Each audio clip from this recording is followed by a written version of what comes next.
Discover the best-kept secrets from the leading entrepreneurs across the globe. Learn from the greatest minds in business with the MyCoda podcast.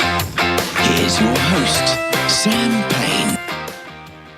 What's up, everybody? Sam Payne here, and thank you so much for joining us for another session of the MyCoda podcast. Now, today's guest is Valerie Khoo, and Valerie has got a lot going on. I mean, we only had half an hour with Valerie today because she is so busy. We appreciated every minute of her time today because she provided tons of value, guys, and you are really going to get so much from this interview. Now, Valerie is an expert when it comes to helping people just tell their story, and either that could be in blogs, it could be in copy on your site, it could be in writing your first book, it could be in creating courses. Valerie is an expert in all of this. Now, she's an author of Power Stories. She's also got ValerieKhoo.com, which is where she hosts her blog and her podcasts. The podcast being So You Want to Be a Writer and So You Want to Be a Photographer.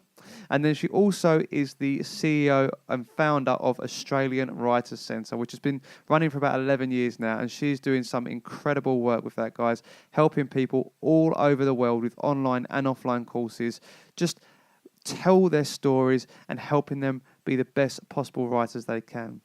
Valerie is also a speaker. She also consults and helps people with their businesses as well. So she has got a ton going on, a wealth of knowledge and experience that she shares with us today. So I'm going to leave the intro here, guys, so we can get straight into this one. Here it is, guys, session 014 of the MyCoda podcast with Valerie Khoo. Good morning, Valerie. How are you doing today? I'm well. How are you going? Yeah, very well, thank you. Firstly, I'm a big fan of your work, and just thank you so much for coming on the show and just giving us some of your time today, because I'm really excited to see what comes of this interview. Oh, it's my pleasure. Now, before we start, for the guys out there that may not be familiar with you, could you just please introduce yourself and what it is you do? Well, my name's Valerie Khoo, and I'm CEO of the Australian Writers Centre, which is one of the world's leading centres for writing courses. And I'm also author of the book Power Stories, the 8 stories you must tell to build an epic business. I have a number of other strings to my bow as well, but we might not have enough time to cover them all, I think, Sam. Yeah. You do a lot. We've only got 30 minutes today, so we'll try our best. Okay. Well, the theme of this podcast is all about business startups. So could you just take us back to when you started? What change took place in you that made you decide to become an entrepreneur and start your own business? Well, I have had several businesses, but I guess I'll tell you about this particular one at the Australian Writers Centre. In terms of the catalyst to starting it, one of the things that I really wanted to do at the time, so that was actually 11 years ago, was to create a business that wasn't dollars for hours. Now, when you're a consultant, or as I was a writer, you get paid as in dollars for hours, or in my case, it was dollars for words. And there's only so many words that you can write in any given week, really. Yeah. I tried very hard to use every waking hour, but ultimately there was always some kind of cap. So initially I was thinking to myself, in order for this to be sustainable, I needed to create a business that was scalable and that wasn't dollars for hours. And the main reason I wanted to do that was at the time I was doing a lot of work in the charity sector and the not-for-profit sector. So there would be some weeks where I was spending, 80 hours a week on volunteer work, and that meant I wasn't earning an income during that time. So it became a practical reason as well. And I thought to myself, well, what could I do?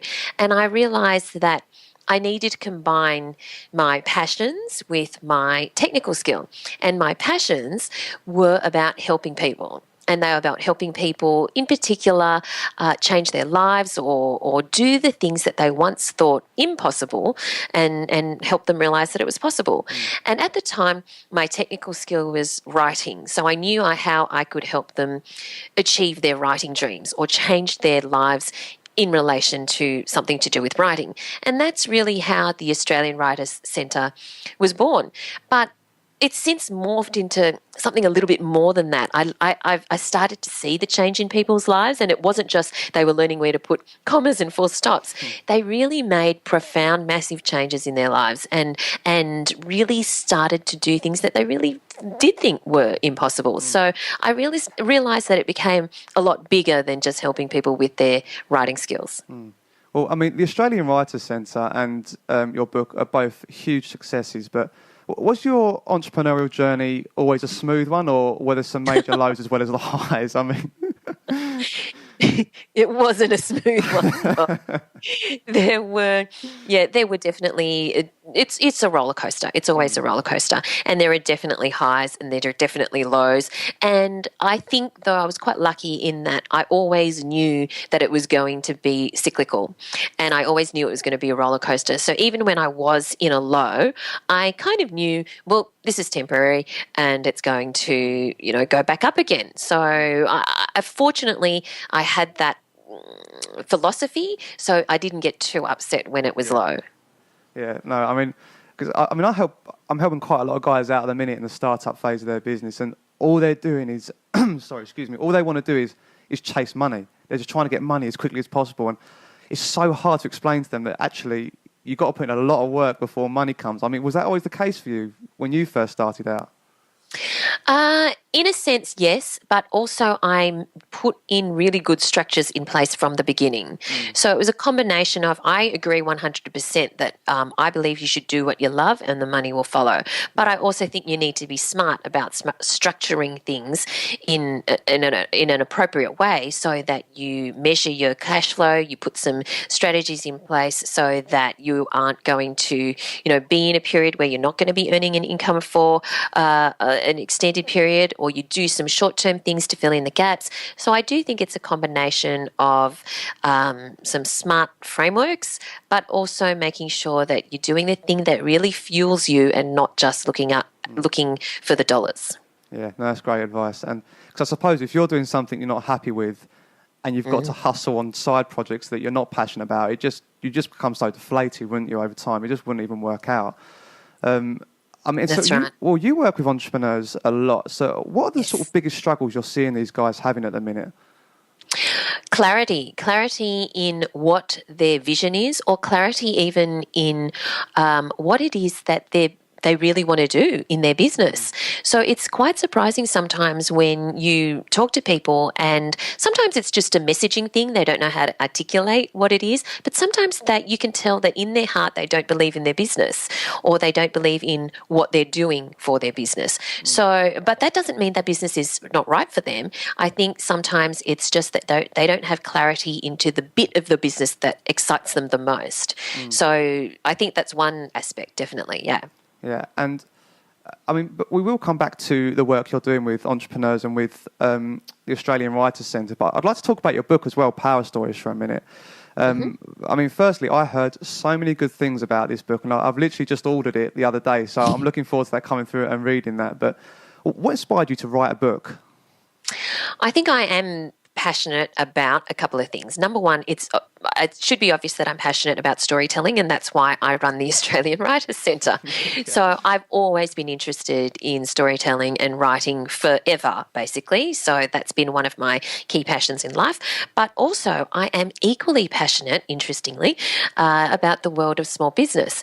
I know this sounds really strange, but when I was little, I used to remember my mother coming home on the train we had a newspaper at the time called the Daily Mirror. It no longer exists.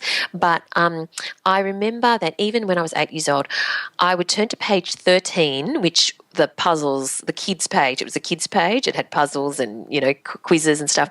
And I would, bizarrely, turn to the small business pages, because there was something about the stories of small business owners that just, I don't know, captured my imagination, or I just thought was really interesting. And so from a very young age, I've always had that interest in entrepreneurship and small business as well. I think it was something to do with, these people had an idea and they made it happen. They created their own destinies. So the book was essentially marrying those two passions so that I could explore both of them because when you write a book, there's a very long research period and gestation period. So you want to be writing about something that you're interested in and that you're into. And that's really the nexus of those two things is what became the book. Yeah, that's awesome. That's awesome. And I mean, you run courses on how to write your own business book. So what do you feel are the biggest challenges people face when writing their own books, and how do you advise them to overcome them? One of the biggest challenges is people sometimes think that they just need to spew the stuff out and it'll magically turn into a book with some editing. And that is not the case. I mean, you can certainly do that if you want, but it won't be a very good book. And I think some people just feel that they want to talk into a tape recorder or dictate it to somebody in whatever way it comes out. I mean, I meet countless people who think that that is the right approach. And that is certainly not the most efficient approach. That is an inefficient way to do it. Where the best way to do it is actually, first of all, you need to determine why in the world do you want to write a business book in the first place? Because if you're not sure of that, well, how are you going to actually make sure that the book achieves that goal? Once you've determined that, then you need to determine the kind of book that's going to help you achieve that goal. And then it's a case of not just spewing out some verbal diarrhea, but making sure you have a really clear structure so that when your reader finishes reading that book, they are going to, behave in the way you want them to. They're going to take action in the way you want them to. They're going to achieve. You're going to achieve your goal. So it's very important. That whole planning process actually makes the writing process a lot quicker. Yeah, and you said before we went into that point there that the research process is quite long. So just going back to your book, how long did you put into actually researching and planning what you was going to write about? Well, in a sense, you can say years because a lot of the stuff was brewing in my head for many, many years. And if I had just started with the concept, it might have taken many years after that. But I had an idea of the stories I wanted to tell. So I suppose, and then I needed to interview the right people and research the right places. So I suppose it was maybe a year. But obviously It wasn't a year full time. It became way more intensive towards the end. And so you put in like a good solid year there to lay a really good foundation for your book. So how long did it actually take you to write the book once you've established you had enough research up to that point? I would say somewhere between 3 to 5 months, but the first 2 months just certainly weren't full time. It was more, just tinkering around the edges kind of thing. Well, not tinkering around the edges, writing, but it wasn't intense, full on. By the end, it was all I was doing. I was, ordering online groceries because I didn't even leave the house. I mean, you're an incredible writer, and some people out there, a lot of people out there struggle to write a really good blog post, let alone put 60 to 100,000 words down. So, I mean, two questions really. Did you ever hit stumbling blocks where you just didn't know what to write? And what do you do personally to keep the creative juices flowing so you can just continue writing really good content? Do you mean with the book or content in general? With the book. With the book, if you actually do the mapping out and the planning in the first place, you are much less likely to hit those stumbling blocks. If you don't do the planning, for sure, you're going to hit multiple stumbling blocks. So because I was really careful to do all of that planning, I didn't really hit those stumbling blocks because I knew each time what was going to happen in each chapter or section. I may hit a point where I went, I don't know that, or I need to research that, or I need to flesh it out more. So I'd have a detour, but it wasn't like a block, if you know what I mean. Yeah, so it just goes back to that research phase and really mapping it out and following the process. Yeah. I believe so, yes, especially for a business book. It's totally different if you are writing a fiction book or you're writing the latest, greatest, crime thriller book or whatever. You need to have a very, very different approach. But when you're writing a business book, that planning, I think, is essential. Yeah. And, I mean, the book is about telling your story. And from your experience, do you feel that this is something people lack when they're actually starting up their own businesses? Is storytelling itself something that people don't look at enough? I think it's something that comes really naturally to some people and not as naturally, or it comes naturally, but it's been squashed, if you know what I mean, in other people. And I think it's just having an awareness or a mindfulness that, you know what, this is a really powerful tool and I can really use this. So make sure you do. I think that what's happened over the last, I don't know, maybe 10 or 15 years is that,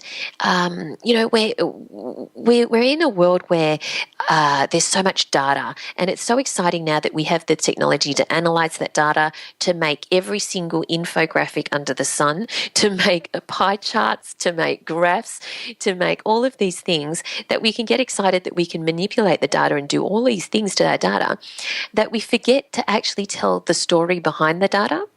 So I think that there are some people, who still are really great at storytelling, but there are some people who have been so lost in PowerPoint presentations and pie charts and things like that, that they forget that while that's important, I'm not saying you shouldn't do it, they also need to tell the story framing that data for the data to actually be useful or powerful. Yeah, no, that's incredible advice. And was writing always something that came naturally to you? I was always interested in reading at school, and I always admired the work. I admired other people's writing for a long time. I don't know whether I even considered whether it came naturally to me, because for a great chunk in my life, I didn't think it was a job, a real job. I didn't think it was an option. It didn't even enter my brain that one could be a writer, so it never occurred to me to think whether it came naturally to me or not. It was just irrelevant in a sense. And I don't know why. I think that's probably because of the household I grew up in, but also I didn't know any writers. I didn't know any authors. I didn't know any journalists. I just thought everyone became engineers or accountants or lawyers. So the corporate ladder. Exactly. And I just thought that's what normal people did. So I studied economics and accounting and became an accountant, because that's what I thought normal people did. Yeah. Didn't even enter my brain that you could be a writer. And then I think that even when I was in the world of accounting, and I don't regret it, even though it clearly wasn't the right career choice for me because it wasn't my passion, I still admired other people's writing. I admired, certain books. I admired certain articles that were in the newspaper, particularly feature articles that were really well written. And I used to think, oh my goodness, I wouldn't be great to do that. I just thought it was such a wonderful skill and such a great job. And it took me a while to realize, oh, that's a real job. Yeah. You can actually do that. So, and I think the other thing holding me back is there's so many stories you hear from so many writers that you have to be an artist starving in a garret in order to let your creative juices flow. Yeah. And, in order to write a book and be discovered because of your creative genius or whatever. And I didn't want to starve, and I didn't want to live in a garret, and I didn't want to be poor. So I think that subconsciously held me back as well, because I had wrongly assumed that you couldn't earn decent money from writing. I now know that's crap. You can earn extremely good money with writing, but it took me a while for me to figure that out. Yeah. And for the guys listening who haven't actually read Power Stories yet, if you could sum it up in one sentence, what would it be? Well, the tagline is the 8 stories you must tell to build an epic business. And it just goes through 8 different types of stories or 8 different types of situations that you might use storytelling in your business in order to, convert customers or get more sales, or just build a community of people who believe in what you do or who are going to support you. No, and like I say, I've just ordered that, and I actually can't wait to sink my teeth into that one. So, I'll get back to you on that once I've read it. I'll let you know I'll get on with it. Yes, do let me know what you think. And can you tell us more about the Australian Writers' Centre? Well, it's one of the world's leading centres for writing courses. It started off, 11 years ago small, and I remember our first 6 students, but now we've had almost 30,000 students, and they have come from all walks of life and from all over the world. even though we're the Australian Writers Centre, we have students from, Canada, the UK, Kazakhstan, Afghanistan, Italy, the Italian Alps, Sweden, the USA, New Zealand. We finally got one from New Zealand. Oddly, that took years. They're right next door, right?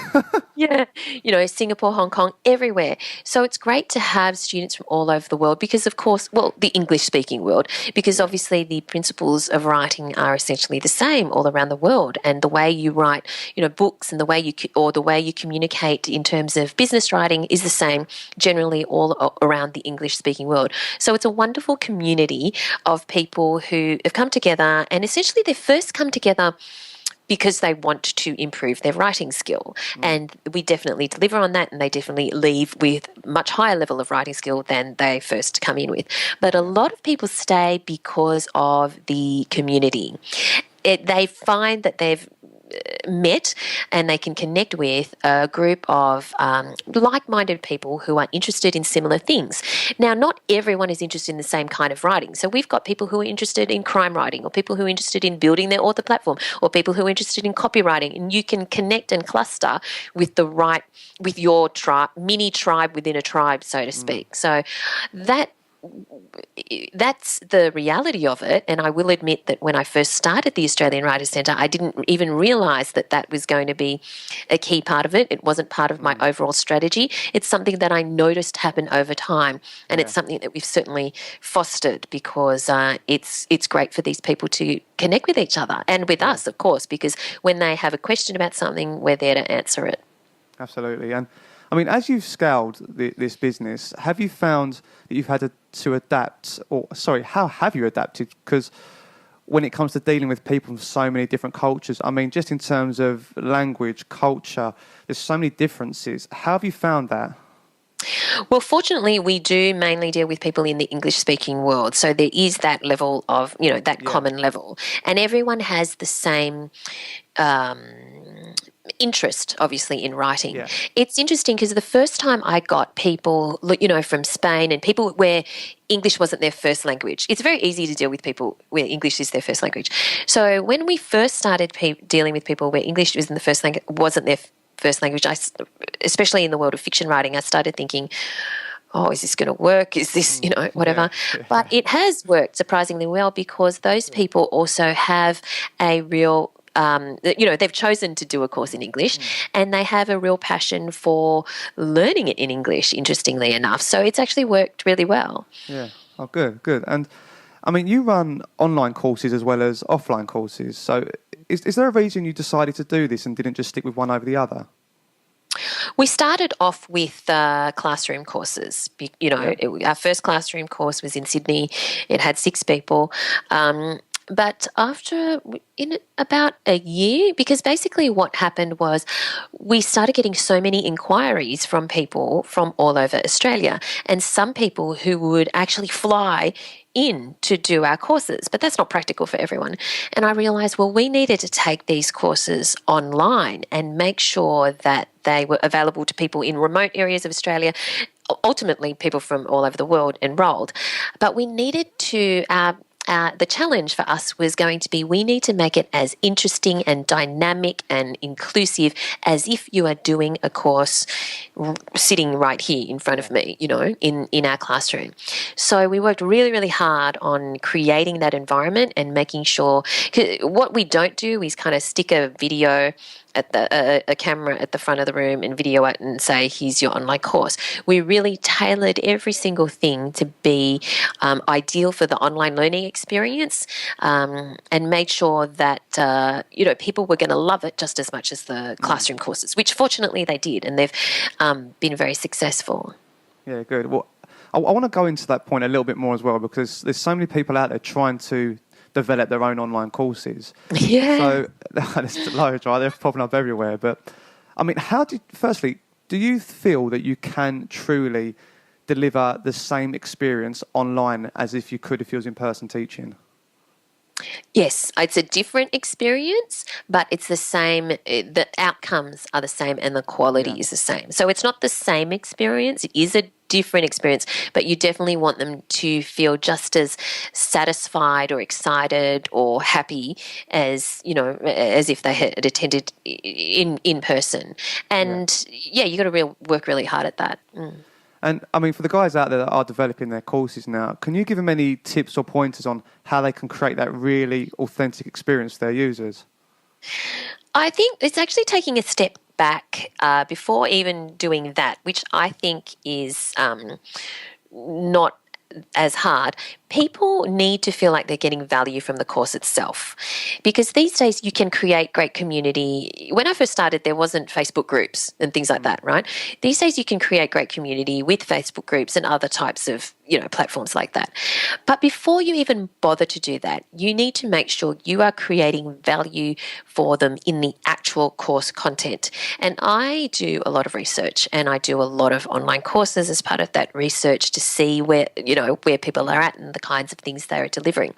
And there are a lot of online courses really which are just slapped together, PowerPoint presentation, and someone talking, not even talking in an interested or passionate manner, but just talking. It's monotone. And it's yeah, exactly.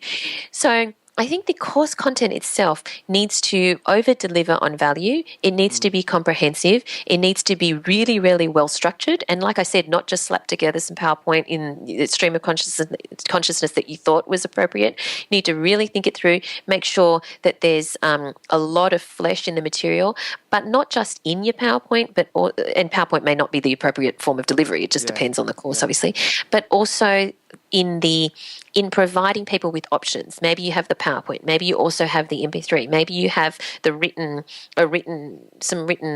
PDFs or whatever. You need to give people ideas of how they can how they can then take action and implement the stuff that you're teaching them. One of the other biggest mistakes that I see people do in online courses is they say, learn how to do X. And it's actually, they're not actually teaching how to do X. They're just teaching you how they did X. There are actually 25 other ways to do X, but they're only teaching the way they do X. And they don't, and they don't make that clear. Yeah. And so they don't make that clear in their marketing. So I feel that is, if you want to create a really good online course that has longevity, like some of our courses have been going now for 11 years, or we started a year later, so for 10 years. And and not all of our courses get the traction, but some of our courses are so good and get such traction that they're even more popular today than they were when they first, started. Whereas yourself, you hear a lot of people who sell courses and that's it. They got to do a brand new one next time because no one wants to do it again, right? They might only be able to do it once or twice. Well, if you create a really, really good quality course, it's the gift that keeps on giving. Yeah. And I mean, for the course, it's incredible, by the way, that you've had courses running that long.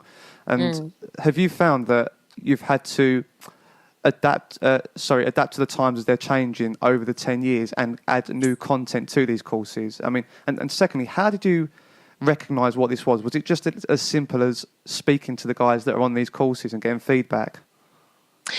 Yeah, you definitely have to adapt, certainly over a period of 10 years, maybe not a period of 2 years, but you certainly need to see changes in the industry and make sure that you take out the old stuff and you put in the new stuff.